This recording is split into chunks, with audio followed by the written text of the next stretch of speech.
So beside that then, as far as like radio, taking it back to before you kind of like really got into it, where were you finding yourself, and how did you find yourself getting to radio? Like how did you know like this is what you were going to be good at? Did someone tell you like your voice was great? Or? No, it wasn't a voice thing for me. It was more of I always just enjoyed music.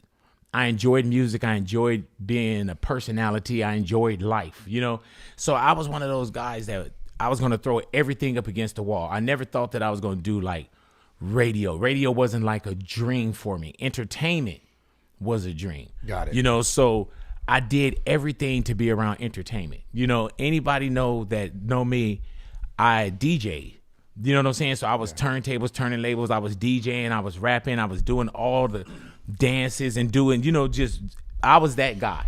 I was that DJ because I love music so much. And then I had an opportunity with a rap group called The Far Side to go with The Far Side as their bodyguard.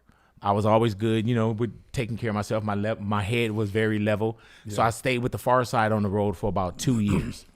And one time when we were kind of home on, you know, a little break before we went out on the Lollapalooza tour, I got a call from a guy by the name of Rick Cummins. And I was good with the Baker Boys that did Power 106 in the mornings and then Friday Night Flavor. So I was just cool with them as individuals. And I had a hip hop line called What Up. And What Up was just a way for me to kind of get in the clubs. You'll call and it'd be like, oh, you know, Thursday night, this is what's going on.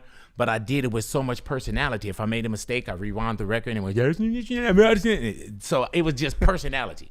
Yeah. And their boss would call that and listen. And he called me one day and asked me if I wanted to ever try radio. Would I try it for one night? So I'm thinking, okay, well, shit. He said, I'll give you $35 an hour. I'm doing the math in my head. Like, okay, I'll go do that. Yeah. Called me back the next day, asked me if I wanted to try it again. And I was like, yeah. I'm thinking, you know, ×2, my radio career is done. And after the second show, Rick Cummins called me and said, you know, have you ever thought about doing radio? We'd like you to do the night show. Yeah. So literally, I was like, I was going to turn it down because I enjoyed being on the road so much. Yeah. And I enjoyed tour buses and traveling and being with the Far Side and being with hip hop. And I got to a point where I was like, man, you can only eat when they eat. And then with being the bodyguard, you only going to eat a fraction of what they eat. When they record in their downtime, if they don't need you, then you're not going to be utilized.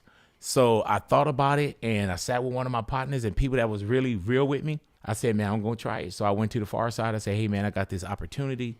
I want to try this radio thing. And they was like, man, go try it. They said, if it doesn't work out, you know, you can always come back. Yeah. That was done there 29 years ago, bro. Fuck. Yeah, fuck that. I was like, man, I got in there and I was like, uh-oh, wait, hold on. So what do you think made you special? Is it like obviously your personality, right? Right. And you were a big personality, but what made you feel like you were able to fit in that lane? Like, you know, like when you started filming when you started recording the stuff and I know I want to do this right. Like you wanted to do it right. Like, how did you know what was right? It wasn't even right. When I said I rewind, I was rewinding and doing my voice like, and I just kept it. How did you know that was good is what I'm saying. The reason why I think it worked for me is because I didn't know what to do.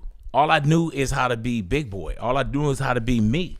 So when I first got the gig, he told me, he said, just go in there and do what you want to do. Just remember the station is called Power 106. And at this time, you didn't have people to look. You were just nah. Yeah. Nah, I didn't have, and it was like radio-wise, it was 1580 K-Day on AM. It was a guy by the name of Russ Parr. And Russ Parr used to do this character named Bobby Jimmy, and everybody knew Russ Parr. Yeah. But when I got in, I didn't have the pressures that everyone have now. You know what I'm saying? Because I was so early, it was like I just threw everything up against the wall. When I was in 4th grade, I learned this song in Hebrew, and I would sing that song in Hebrew at night, and it fucking blew up. You know what I'm saying? I would go in there and put on the instrumental beat, and I go, it was this little dreidel song. Yeah. And people fucking loved it. Then I did a Miami bass record called Shaking My Ass. It was just, they just said, go in there and have fun. And I didn't have the restrictions that a lot of people have now. And not that I didn't give a fuck about it. I just didn't know. They said, go in there and have fun. And I love to have fun. Yeah. And I went in. Now, if I came in the game now and I didn't have like a Big Boy or this or that to like, oh man, we got to do it like Big Boy. Yeah. Or we got to mix. We got to do like the Baker Boys. I didn't have all that. I just went in and said, fuck it. I'm just going to do what I do. And they allowed me a big ass yard Yeah. to have this fun, and I did it.